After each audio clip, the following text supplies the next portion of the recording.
Hey, this is Matt Boldy, and you're listening to Locked On Wild. You're Locked On Wild, your daily podcast on the Minnesota Wild. Part of the Locked On Podcast Network, your team every day.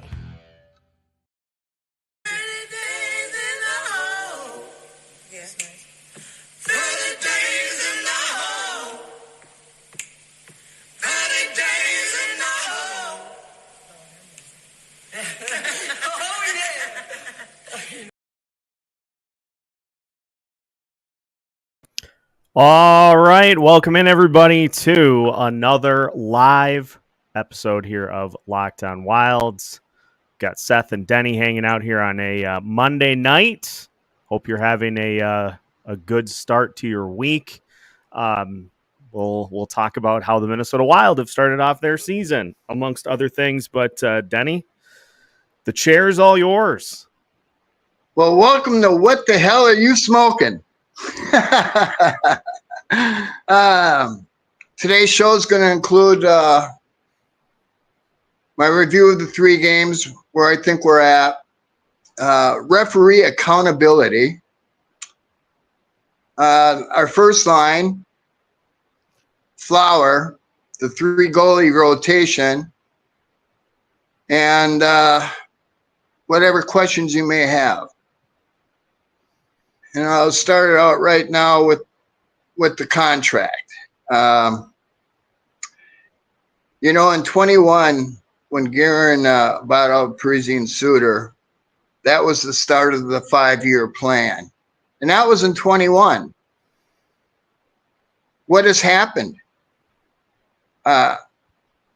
We should be in 3 years of the 5-year contract, or his goal to get to the promised land. Now all of a sudden it's a brand new 5-year promised land. I don't get that. I do get why he's doing that, though. Our team is old and slow. He's paying himself in the corner with all these contracts with no trade clauses. And his vision of a championship team just doesn't make it in today's game. So he's buying more time, and I don't know, how he's going to rectify this. I got some ideas that I'm going to throw out at everybody and see what you think. But it's not a 10-year plan. It was supposed to be a 5-year plan. Now all of a sudden it's an 8-year plan. I don't get it. I don't understand it. Well, and the thing that I think is most alarming to me is some of the quotes in this this piece that Michael Russo and Joe Smith did about the 5-year plan. So Let me read this and let's get your reaction to it. Fans seem to accept there would be short-term pain. Dead cap hits as high as $14.7 million last season, and this upcoming one, they'd compete, as Guerin put it, with, quote, one hand tied behind their backs. But the Wild decision makers didn't anticipate how difficult it would be to ascend to true contender status without a full financial arsenal. That's when Leopold, for the first time as an owner, told his GM that it was time to come up with a 5-year plan to win the cup. What? So I guess the things that are a little alarming about this to me is that these buyouts were done with the full assumption that the team would still be seriously competitive. And then when they weren't, everybody was like, well, geez, we didn't think it would be that hard to have $15 million less than everybody else and to still be able to go out and compete. So that is one part of it. That's one part that's concerning. And to then have the owner come in and say, all right, this isn't working, put a 5-year plan together. You can't just write a plan for, like, you just can't write it on a notepad and say, okay, this is what we're going to do for the next 5 years, because you have, like, there's so many variables. that come up. And so Well, this is one thing I can tell you. In the original 5-year plan, by now, the kids should all be playing, or pretty close to all. Europe went back because there was no spot on the team for him, and they didn't want to pay him the bonus money. I'm pretty sure they would have paid the bonus money if they had a place to put him, but there was no spot on the team. And then the second thing is, we've got talent in the farm system, thanks to Judd, but there's no place for him. And, if you got the kids playing, you got plenty of cap space. But Billy has constructed this team with old and slow. And it's now very evident. I don't know if a slower team in the NHL, maybe the Islanders. I don't know what you fans think. You got some ideas on this, but I don't get it. How Billy's vision is going to turn this into a championship team. It amazes me that Greg Leopold is saying a new 5-year deal when he had a 5-year plan when he moved Parisi and Suter. He had the 5-year plan. So, I don't know. I'm a little disappointed, to say the least. The good thing is that we do have a lot of talent, and I'm not giving up hope at all. But they got to play the kids. We got to see what we have. Bottom line, which ones are going to work, which ones aren't. You don't know until you play them. And I don't mean 1 or 2 games. You got to give them at least 20 games, get their feet in the water and see what they got. And the possibilities of that happen are slim and none here, at least so far. And I got some ideas, as I've told you before, how we can move these no contract deals. I'd be having them do Herbies for 2 hours every day and sitting on the bench until they said, yeah, trade me. Because I would. If I was coach, that's exactly what I'd be doing. Which brings up Freddie. Brand new season, everything's fresh, everything's going. His skills have diminished. And Dino was on the Soda Pod interview, which was, I think, one of the best interviews Soda Pod has done. And Dino said he loves Freddie, and he'd take him in a heartbeat. So just a suggestion, why don't you check it out and see what you can do. Is you move Freddie out, that gives a spot for a kid. That's a start. Because I don't know what Freddie's thinking, but he looks terrible out there. Nah, that's about all I got to say about the 5-year deal. I'm disappointed because now it's an 8-year deal, which might as well mean a 10-year deal. Ron says it's actually been they've been on a 5-year plan for 24 years. Oh, that's a good one. Yes, indeed. Ace also says Billy should be fired for the fact that he didn't have that plan in place. Once he did the buyouts, the Wild would be in a much better position. Had they simply put a plan in place at that point. I thought they had a plan. He said he had a plan when they did it. Doesn't look like he did. I'm pretty sure he said that. He probably said it, but it doesn't look like there was anything whatsoever. Well, his 5-year plan and how to get to the promised land and reality are two different things. Because old and slow doesn't get you anywhere today's game. And it's quite evident. Which brings me up to our first line. Kaprizov, Rossi, and Zuggs they're not clicking on all cylinders yet, but they look pretty good. I like what I'm seeing from them. They've got, 10 points in 3 games, 1 power play goal. I see good things coming from them. I like how Rossi's dishing. And if he would have scored on that breakaway, it would have been a whole different game. Yeah. But, you got to give your hats off to Winnipeg. They got a stout defense and, they got a hell of a goalie. He deserves all the praise he gets. And I wouldn't worry about our first line.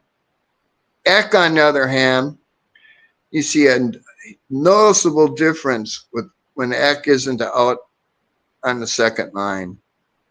Hartman is not a second liner. I mean, he scored a goal and all the good stuff, but they didn't generate hardly anything, really. He's much better suited for third line. He's versatile enough to play in the second spots, but I can't wait for Eck to come back because we miss him. Yeah, and it sounds like that's going to be Tuesday. Yeah. I've had a broken nose, and they're no fun, but after you get it readjusted, you're good to go. Then I want to talk about Flower. As I've been saying from the beginning, and I just hope he realizes that he doesn't have it anymore and bows out gracefully, because he gave that game away. We're not going to win many games 6-5. It's just bottom line. And I hope he realized that a lot sooner than later, because he's not an NHL caliber goalie anymore. He just isn't. Age has caught up with him. And I hope he realizes that sooner than later, because the way they're treating Wallstedt is terrible. They send him up, they bring him down, send him up. I mean, he hasn't played yet. And what good is that doing him? None. The 3 goalie rotation does not work. And we have to deal with that right now. In fact, right now, I have our team ranked 26th in the entire league. Yeah, I tell you how I think, and it's not good what I see right now. Yeah, they played a hell of a game up in Winnipeg, and on a back-to-back, and you can see they had no legs. And they played them tough, which shows the character of the team right now, and that's a good thing. They're trying. But again, you could counter and say that the roster construction being as poor as it is limits that to their ceiling. Is that it's just going to be a team that's going to be in games but doesn't have the killer instinct or the put away gear because of Guerin's mismanagement. Like I say, if Rossi would have scored on that breakaway, it would have been a different game.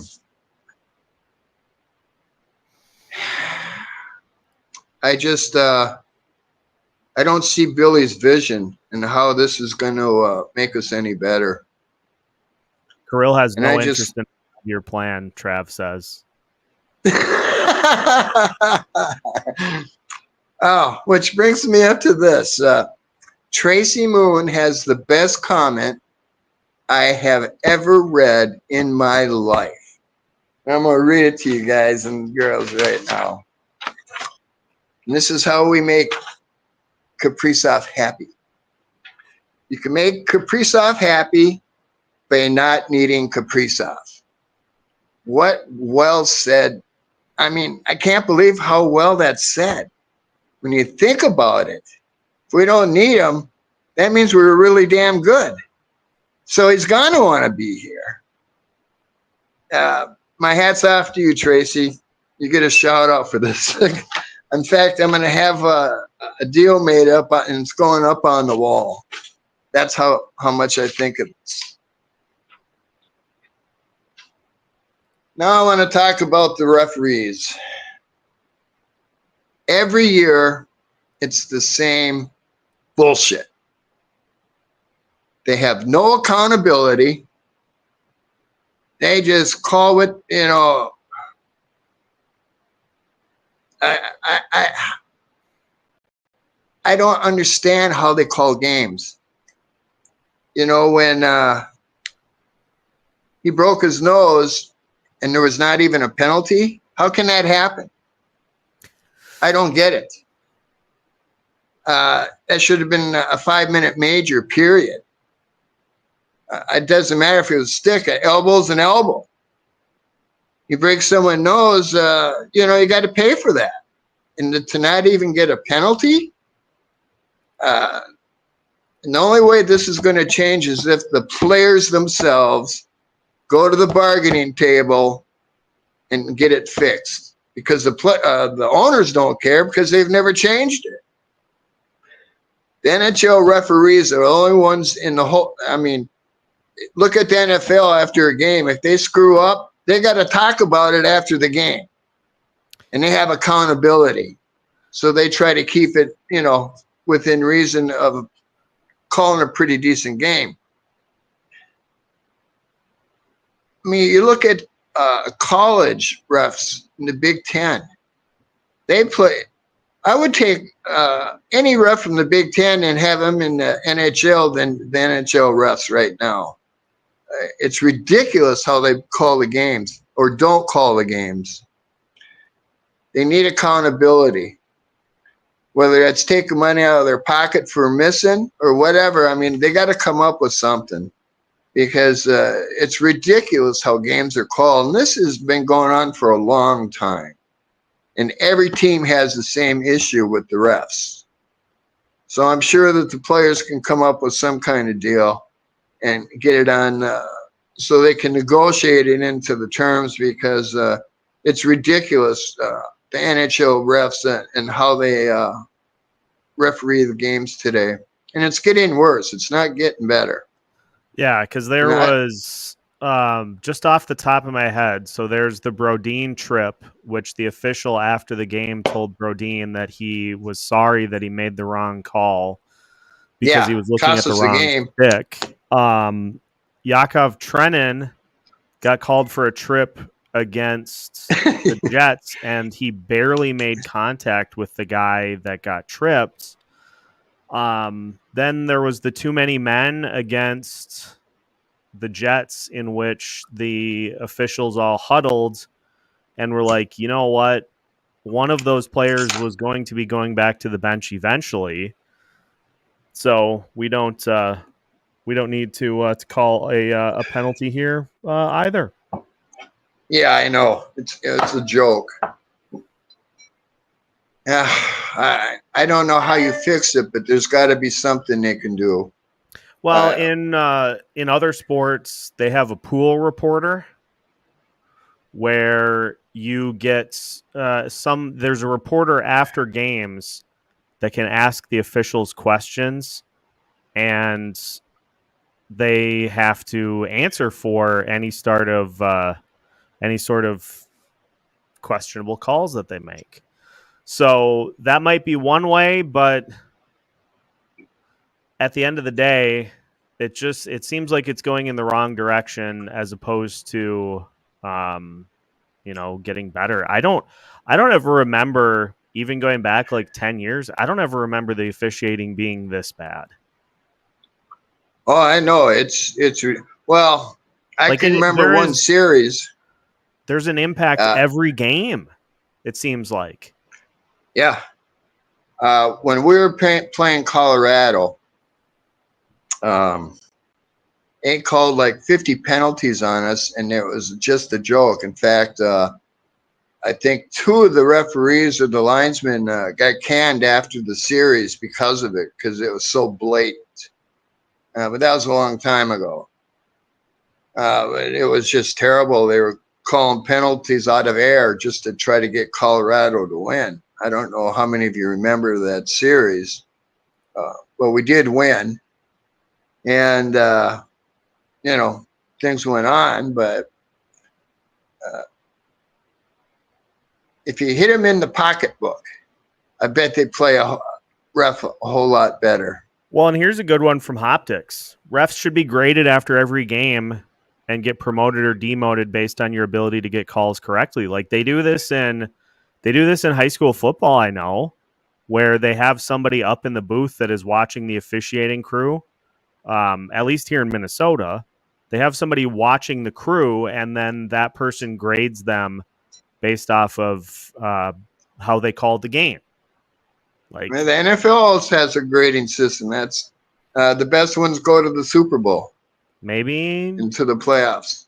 Maybe we do that. Well, if they had that in the NHL, Steve Kozari would never go to the Stanley Cup final, so he's probably not going to be in favor of that. I kid. So we have Wallstead, who hasn't played a game yet. He's been up and down, 2 times already? Oh, they did just call up Hunt. Yeah, and which is a good thing. I'm sure we'll talk about that because that is due to what's going on with Jared Spurgeon. Yes. Jared Spurgeon. Now that scares me. I don't know. I didn't see anything for him to no hard shots or hard hits, anything. And they're being so tight-lipped about means there's something serious going on. Yeah. I believe he was evaluated today, and no update. Day-to-day lower body that's all we've got. Yeah, that scares me. Yeah, that's not good. And so we got a bunch of Spurgeon questions. So maybe now is a good time to just let's do it. Them. Urban asking who we're trading for when Spurgeon gets put on long-term injured reserve. But here's the thing with that. It's too early. It's too early. The teams that are in positions to be like out of it, quote unquote, aren't out of it. Edmonton, Colorado, and Nashville are some of them. They're not going to be out of it by the time the season is done. And so it's too early to be able to make any sort of a trade unless you really blow somebody away. And at this point, like, if you're trying to get a younger defenseman from some other team in like the Eastern Conference, unless you grossly overpay, nobody's going to make a trade.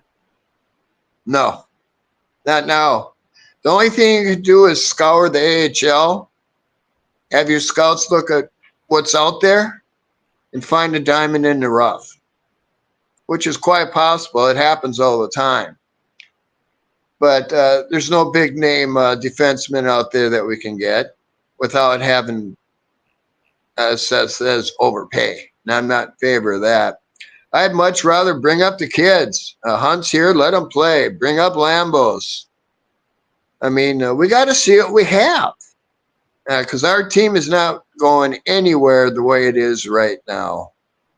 And you look at the foot speed of the Wild, and you look at Winnipeg, and Winnipeg is not a fast team either, but they're very stout. They're very defensive structured, and they play a hell of a game. Yeah, you got to give your hats off to them. And then you look at Colorado; they're a mess. They got no goalie, they got no fourth line, and it really shows. They're a mess right now too, just like we are. That's how things can go from good to bad in a hurry. Yeah. And San Jose and Anaheim aren't going to give up their young, good defensemen unless you way overpay, because they're building for the future. So what do you got? Edmonton needs defensemen. Vancouver needs defensemen. It's going to be a tough goal. Spurgeon goes down. You got to bring up the kids, period. It's too early. You've got to it's going to be it's going to be at least a month before anybody starts to form opinions as to if they're in or out officially. Like, at this point, it's just you're still trying to figure out what you are as a team.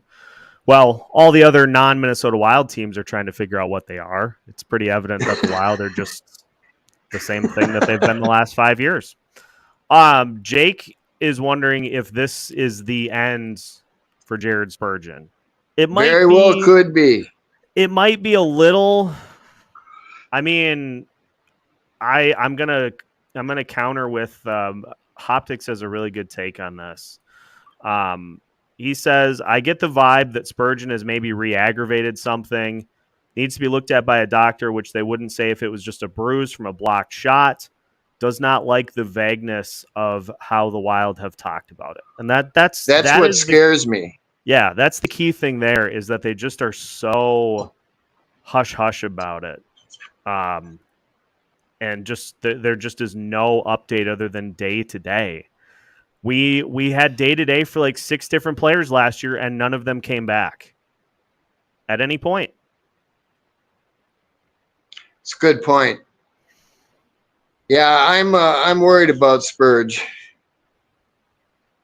We waited a long time to get him back, and then he's gone, just like that. Yeah, it's his career may be at the end. I hate to say it, but it could be. Yeah, he's been a hell of a defenseman for us. Yeah. Dougie says, do we take a page from Vegas then and just turn that into a long-term injured reserve extended cap weapon? Absolutely. That would probably be the route that they would go. But again, too early. Like, if they, okay, let me just throw a scenario out here. If they were to long-term injured reserve him, I hold on to that money until you get closer to, until some team falls out of it that you can maybe make a move with. You can't really do anything with it right now. You can use some of it to have a little more roster flexibility. Yep. But I would save a bunch of that to try to bring somebody in once a few teams have fallen out of the race. And that's not going to be at least until All-Star. All-Star break, you got a good idea who's going to make it, who's not. Yeah. That's a long ways away. This is a good one. Who gets the C after Spurgeon, Eck, Faber, or the field? Well, my hope would be Kaprizov. The more we get Kaprizov involved in this team, the better off we are. Bottom line, this is his team. And make him the captain. He may not want it, though. You don't know. You got to ask him. But I guess he's very verbal in the locker room. And he does whatever he can to make this team win. I mean, he's got everything I hear about him is the right thing. So I would absolutely make Kaprizov. And as I've told you before, he can swear in Russian at the refs and they won't know what the hell he's saying. That's the beauty of it. I'm not kidding. Oh. What else we got here?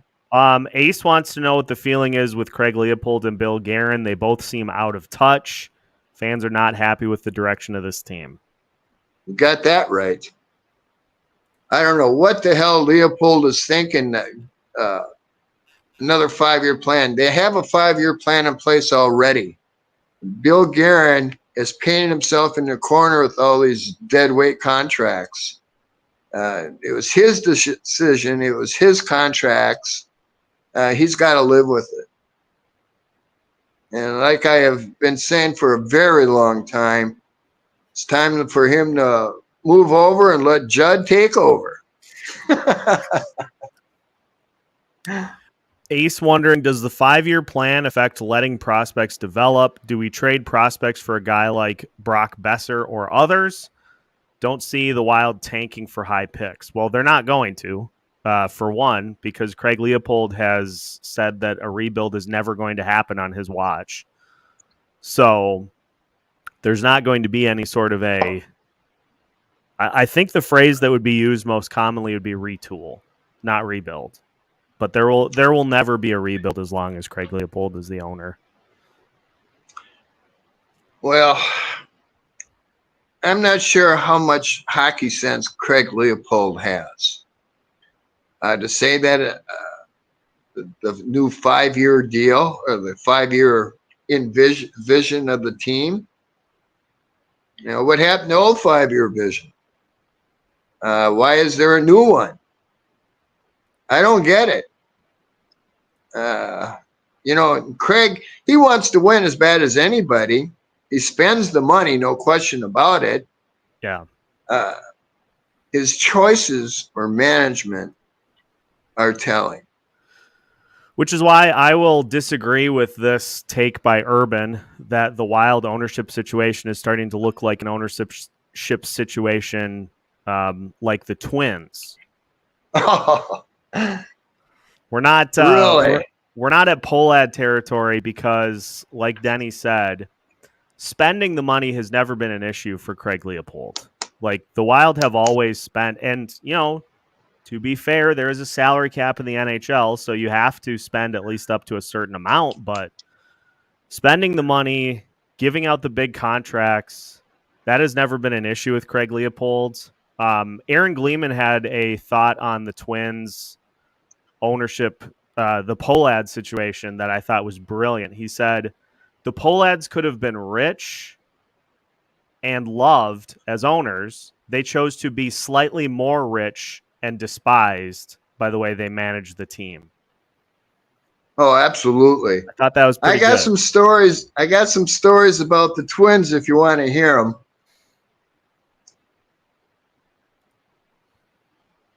I mean, we might as well if you got one handy, we might as well throw it in. Oh, I've got a couple. Since we're talking about the Polads. In 1986, I was a hotshot hairdresser in the Minneapolis area. I had my own salon in St. Louis Park, and I was invited. The Twins do a heart benefit at International Market Square every year. So I did every Twins hair and their wife's hair, and they do this runway modeling deal. And, it's a big hoop-de-doo, and it's a fundraiser for the heart benefit. And I got to do shots with Gaetti and Herbeck. And about a week later, I don't know if you remember the bar Bunnies in St. Louis Park, but I got drunk with Al Newman. About a week after that, we sat, shot pool, and drank beer, and we got really fucked up. I mean, it was fun. Al Newman's got a ton of stories. Yeah, it was really good. Now, I'll tell you another one. After we won the World Series in '91, a good friend of mine was was the manager for this bar called Rupert's in St. Louis Park. It was the best bar, restaurant, Twin Cities, period. And I was sitting at the bar, and Jack Morris came up, sit down right next to me, him and his girlfriend. And we did a couple drinks together and shot, which was cool. Oh, I got another one for you. In 1965, I was in the 5th grade. My 5th grade teacher was the babysitter for Jim Cott.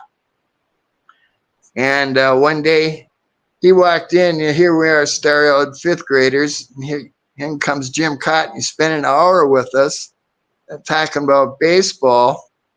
And of course, that's the year we went to the World Series against the Dodgers, where, he was spectacular. And he just happened to live in Glen Lake where I lived.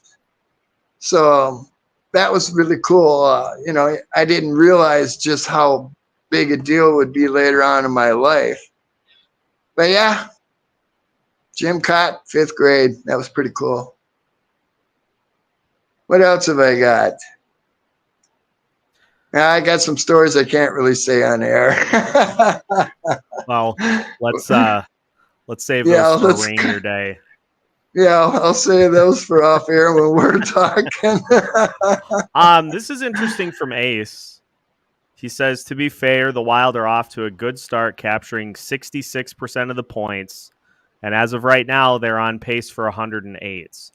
I'm going to hold firm to what I have said since the first game of the season, is that I'm just not going to really give a firm judgment on this team until 20 games in. Yep. I might get halfway there at 10 and say, here's what we've seen through the first 10, but 20 games is really the 20 games is really the barometer. Like, you mean to tell me that Edmonton at 0-3 is like doomed? I don't believe that. Colorado, I am probably a little more concerned about them, but it's still the Avs. Nashville's 0-2. I think they'll be fine. I don't think Calgary is going to be one of the top teams in the Pacific. They're 3-0. No. Like, weird stuff happens. Like, Chicago beat, or no, who was it? Columbus beat Colorado. Yep. 6-4. I think they beat them In Colorado. I think they beat them in Colorado, and Colorado was 31-9-1 at home last year.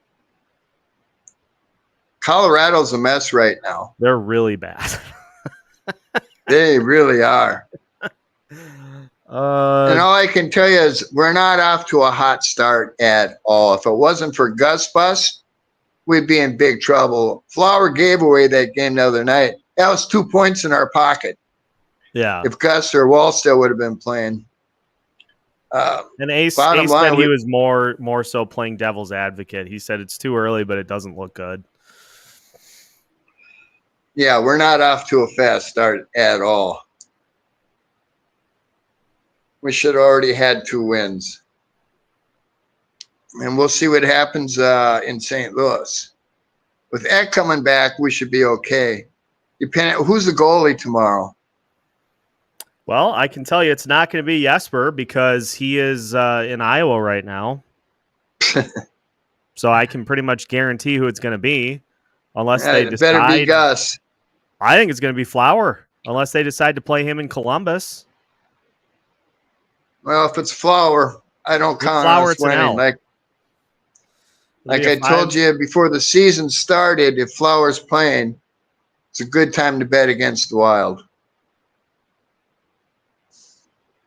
Yeah, they're just Yeah, I know. I'm already disgusted. Well, like I keep going to thoughts that I've already said a million times during the first 3 games of the season to the point that I'm like, I'm not breaking any new ground by rehashing. Philip Gustafson, though, great start. He is 1-0-1, 1.99 goals against average, a 941 save percentage. Gus Bus, and I'm Denny, on the bus. The word that I have used through his first 2 starts, decisive. Like he just looks like he is really locked in and is really making good plays on the puck. He's not letting the puck play him. Exactly. You know, and as I said several shows ago, when everybody was on board with trading Gus, and I said, Gus just got married. He's got a kid. This is his job. And I'll bet he comes in the best shape he's ever come in the camp. And Tom Reed said he lost 13 pounds and he looks awesome out there. And I will vehemently, to the last day that I draw breath on this earth, vehemently disagree with the logic that is still going around in the state that you got to just trade Gus to open the roster spot. It doesn't matter what you get for him. And frankly, that to me makes no sense. None at all. No, what has to happen is I brought up, Flower has to realize he's hurting the team now, and he has to bow out aggressively. He really does. Yeah, and what I said to you before we took air tonight is I think it's more that Bill Guerin's got to realize it. Yes, you got a good point there. Like that's Billy's buddy. I get it from Marc-Andre Fleury's side. It's his last season in the NHL. I want to go out on my own terms if I'm a vet. And the Wild offered him money to come back. I wouldn't turn it down. Thank you, Billy. I wouldn't turn it down. So it's going to have to be Bill Guerin that comes to the realization that you are just handing points to teams that you are going to be in the fight against for a postseason spot at the end of the year. Yep.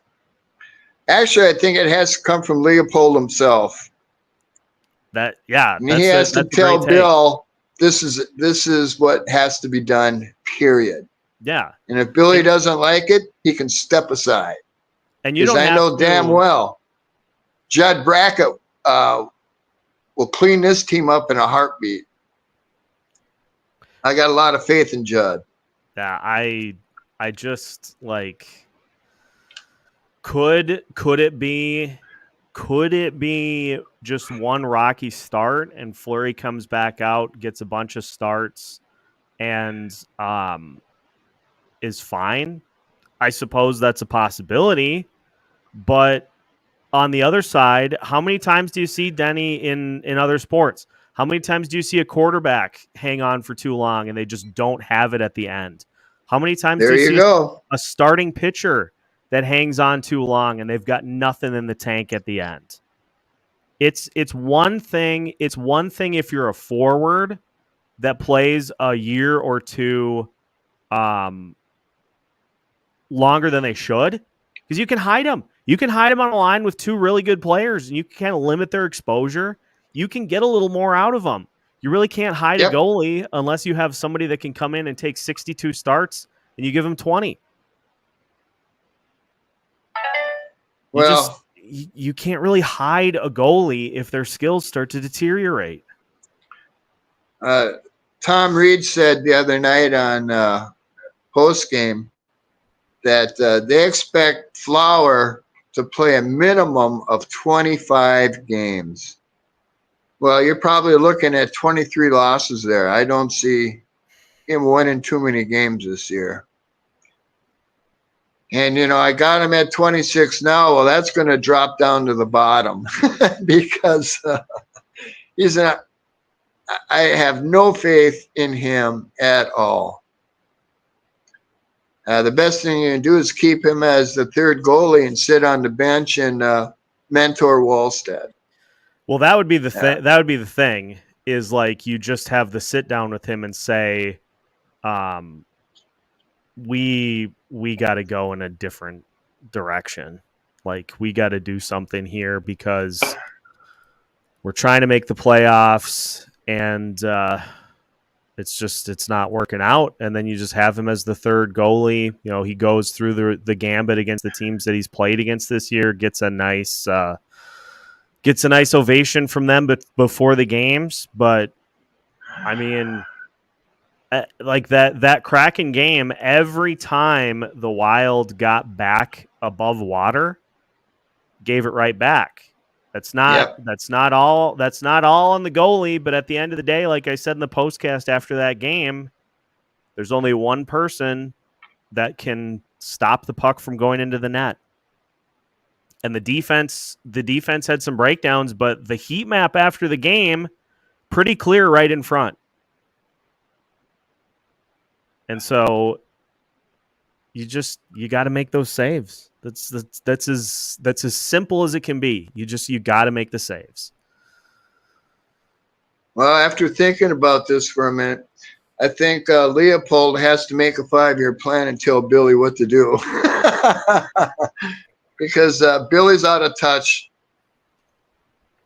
I know he's maybe I need great to make hockey my own player, but his vision of a championship team does not work. Maybe I need to make a 5-year plan myself. Yeah, I got one right now. Play the kids. We have to see what we have.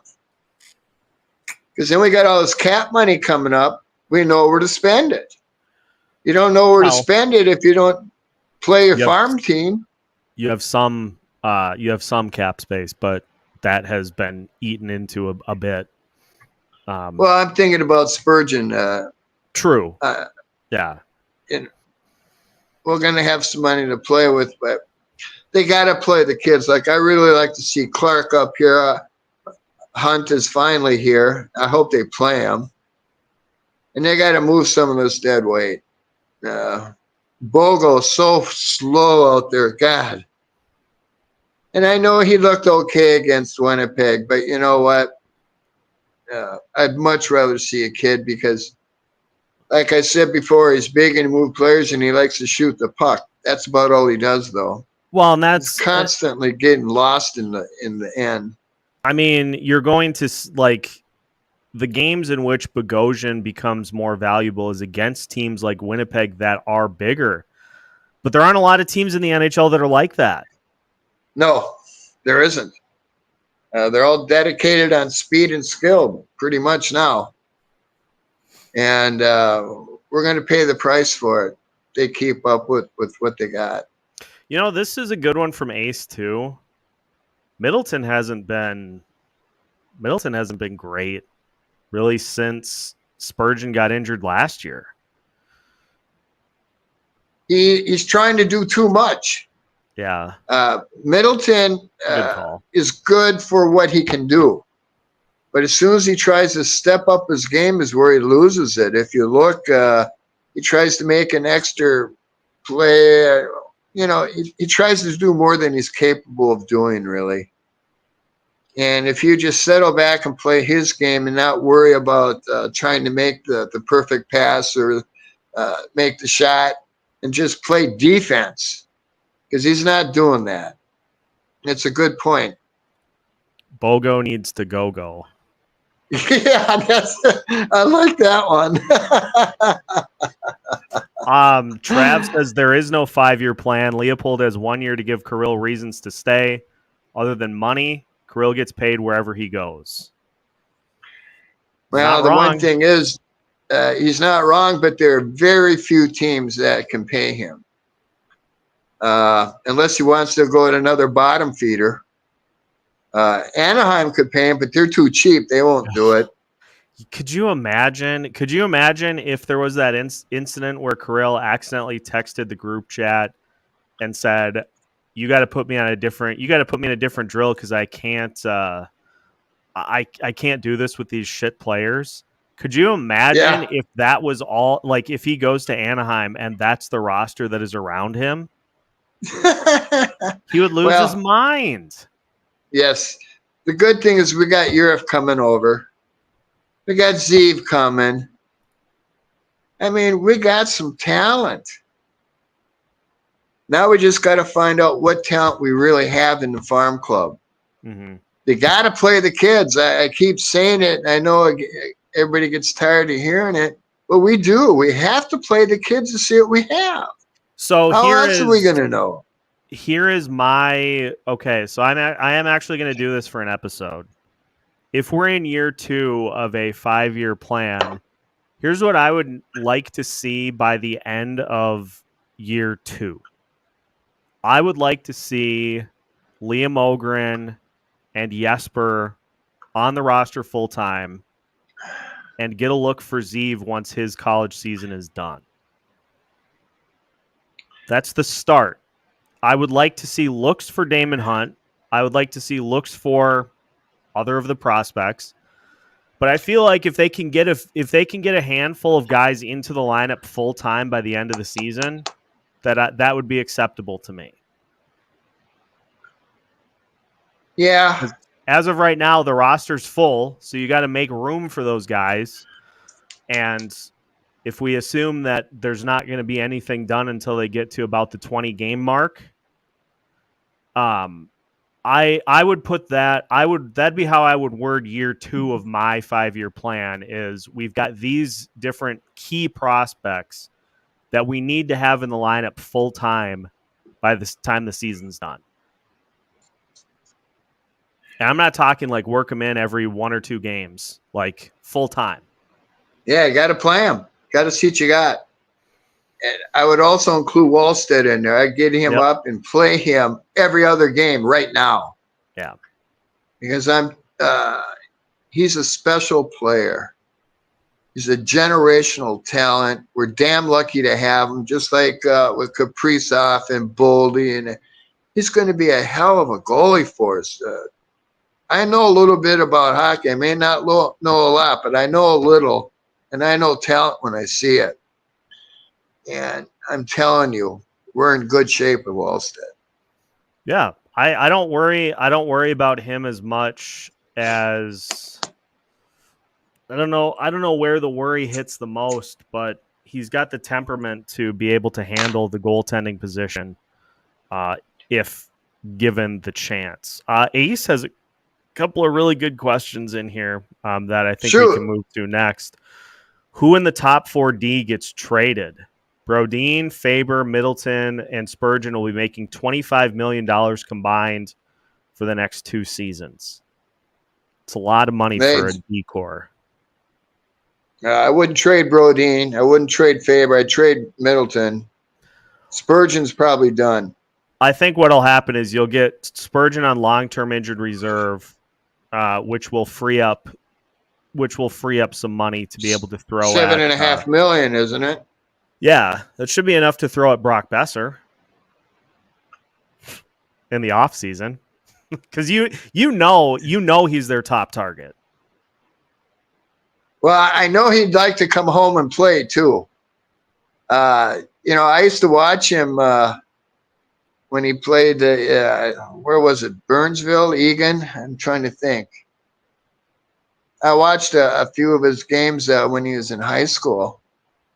Along with Middleton, we used to go to Braemar Arena when they'd have the big games. I had to watch Middleton play. And, he would just take over a game. They were phenomenal. And, now Middleton's, not Middleton, but. Besser. No. He's out of Colorado. He played in Buffalo. Middlestat. Middlestat. Yeah, Middlestat. The same thing. Just take over games. They were, as a high schooler, they were fun to watch. The same with Besser. God, he had such a quick release in high school. You could see he was going to be something. Way back then, we're so lucky that we have all this talent in Minnesota, and it's nice to see him in the NHL playing. I'm proud of that fact. Oh yeah, it's being from Minnesota, homegrown, and I'm a Minnesota boy through and through. And it makes me proud to see all the Minnesota boys doing well. It'd be nice. It'd be nice to go from Johansson and potentially Zuccarello. Although, to be fair, early on in the season, Zuccarello he's been fine. Like I told you, the first couple months he's going to be good, and then when the juice is gone, it's gone. That's age. Yeah. Happened last year, it'll happen this year. It would be something to go from Zuccarello and Johansson taking top 6 spots to Besser and Urov taking top 6 spots next year. That would be nice. That'd be nice. That'd be snazzy. So that article said that the Wild have some players keyed in free agency that they're targeting. I would bet my life savings that Brock Besser's on that list. Yeah, I would think so. And I know he wants to come home and play. When was it? 2 years ago? When he was up, he had a bad year, and they were trying to move him. Yep. But we didn't have any money or a spot for him. Well, I think at that point, because of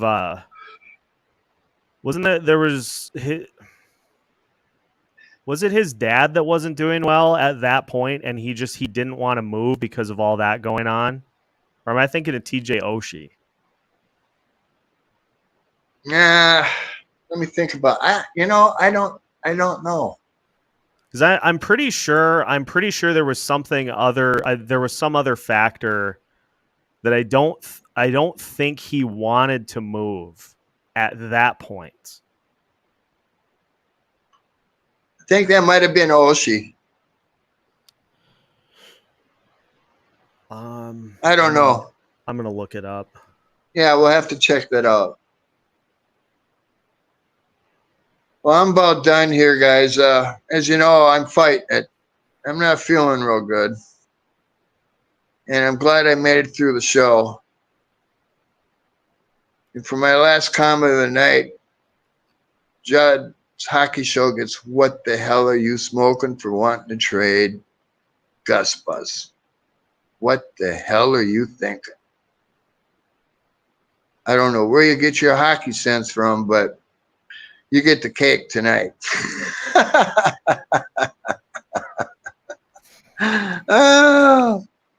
Oh, he's got more than any of them. Yeah, I did find it. It wasn't because of anything like with his dad. So I was mixing up Oshie and Besser together, but Besser did that trade deadline 2 years ago because that, you know what that was? That was when with the Bruce Boudreau stuff, when that team was absolutely in the toilet before Rick Tocchet took over. Yeah. And he just had a change of heart and didn't want to get traded. So that's what I was thinking of. But that doesn't mean he doesn't necessarily want to go to Minnesota. It's just that he didn't want to get traded from Vancouver at that point. So, well, he's a homeboy, number one. Home will come calling. Yes. And Vancouver, they're in trouble too. They lost their goalie. They're not playing real well. And it's early in the season, but I can tell you THG is worried already. And I've been with THG for a long time. For who you guys don't know that is, that's the hockey guy up in Canada. And I've been with him since the very beginning. Probably 8 years I've been a contributor on this show, and I've had more dialogue than probably anybody. And we always get in fights about the power rankings. Except I can't argue with him anymore because he's always real close to where I got. He's got the Wild 25th. I got him 26th right now. So there's no argument. Yeah. Oh God. Oh.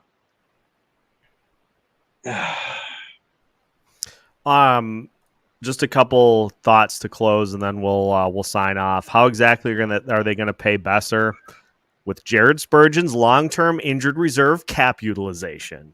There you go. $7.5 million in the bank, ready to rock. You just got to save it for a rainy day. There you go. Because I tell you, we're not going to get anybody right now to help us. No, gotta play the kids. So this was brought up earlier in the chat. I think it was Dougie, and it's absolutely right on. You open up that money for this season, and then you use that to broker deals at the deadline again. I like that approach. I do too. That's smart. Good take. That's savvy business play. So I'll give Bill Guerin a little bit of credit for that one. That's savvy GM play to take on prospects for basically just adding money to your salary cap. It's I like it. Smart business play. So yeah, and as Ace says, it gives Judd more ammunition to play with in the draft. So there you go. All right. I think beyond that, I think we covered everything. Ace is just one. Oh, nope, wrong one. Just wondering how Dumba's doing in Dallas. He's hurt, so not much to be expected there. He's injured. I don't know if he's injured bad, but he is hurt. So I don't think he's played yet, has he? Maybe one game.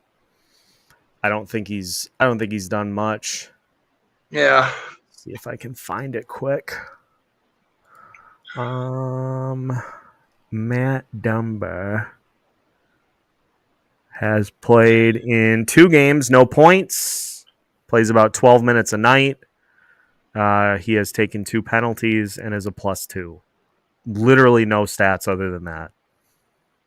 Well, 12 minutes means he's fourth line, and that's how it should be done. I like how Dallas does it. Dallas is a juggernaut this year. I expect him to go all the way. Yeah. I would be shocked, I guess, at this point if they don't represent the West in the Stanley Cup final. Well, it all depends on injuries. You know how that goes. If the hockey gods like them, because they got one hell of a team built, and they do it the right way. Yes, they do. Even though I hate them. Well, yeah, there is that. Oh, that's time for a different story. I miss my North Stars. I was way too young for those days. But I know just by people that I've interacted with that that wound will never heal. Never. You know, as soon as they left us, they won the cup. I mean, it was our team with the addition of Brett Hall. Makes me sick. Yeah, I'll never get over it. You know, and you got to give Al Arbor credit. I think he's the best coach ever in NHL. I mean, he molded that team. I don't care if you wanted to skate fast, you wanted to skate hard, you wanted to skate chippy. He could do it all. He was a joy to watch coach. You know, Mike Bossy, he was a prolific scorer. He would put up 50 pucks across the blue line every time before a game and practice shooting. He did that before every game. Players don't do that anymore. It looks like so just for Locked on Wild programming, it looks like John Hines' postgame has finally been posted on the wild.com. So I think I will do a 3 things for that game for tomorrow. I was waiting forever for that to be posted, and now it finally got posted today. So Okay. just saw that. But yeah, beyond that, I think we hit all the questions, and another good show. Well, thanks everybody for showing up. You know, I always enjoy it. I live my life for this. And yeah, it's a little hard for me right now, but I'll get through this shit. Yeah. Good night, everybody. We'll see you on the next one. Everybody enjoy the rest of your night, and we'll talk to you soon. Bye-bye.